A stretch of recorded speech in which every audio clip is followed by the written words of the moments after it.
Hey, South Sudan is a new nation, but why have I always heard bad news about this country? So I did some research about why people have been unhappy there, and I was shocked and heartbroken about it. Nowadays, travel in this country has been classified as dangerous due to the armed conflict, inter-ethnic violence, and high levels of violent crime. Just recently, in Juba, their capital city, a violent armed clashes broke out. Local authorities imposed a nationwide curfew from 6 p.m. to 6 a.m. until further notice. The authorities warned about the following: stay indoors, follow the instructions of local authorities, monitor local media to stay informed on the evolving situation, and expected enhanced security measures and an increased police presence. This notice was issued by the Government of Canada. What could have happened for them to post such a notice for their people? So let's talk about what place is South Sudan first. South Sudan, a country located in northeast Africa.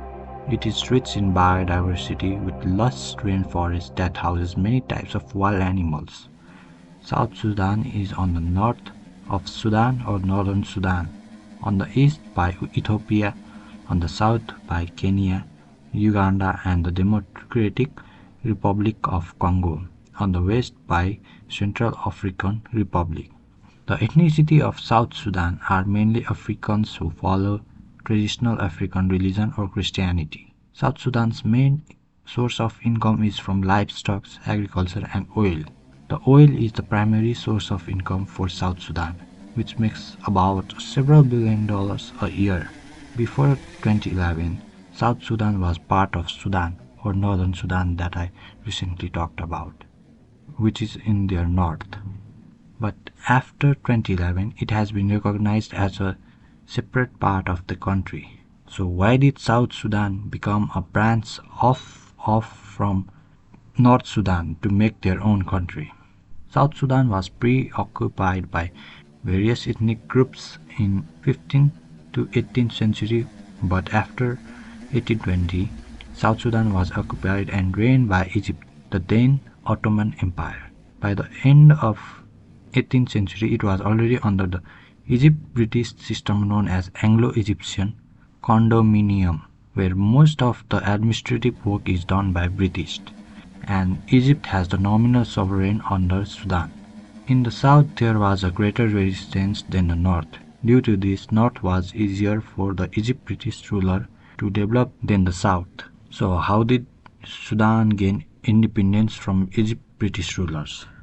At the early 1950s, the desire for independence started to grow, and that desire gave rise to nationalist leaders, particularly from Umma Party and Unionist Party (NUP) for short form, who worked to push for political autonomy. Finally, in 1953, the Sudanese people's voices were heard and British and Egyptian government reached an agreement, which came to be known as Sudan Agreement of 1953. The British and Egypt set a timetable for Sudanese self-government.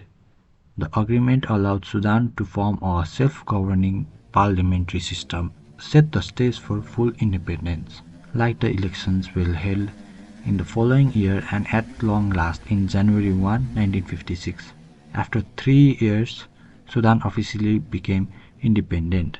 The prayers of Sudanese people were heard, their wish was fulfilled, but it all started to go downhill. After the peace treaty, Sudan was led by the Umma Party, but they started having a hard time unifying the country. The various ethnic groups between the north and the south started having tension. As this was happening, the problem reached melting point in 1958, 2 years after independence. In 1958, there was a coup led by General Abod, who started to rule over Sudan as a military dictator until 1964. This was the first root of chaos that he planted. After this, many of the nations started having to face new wars internally between each other.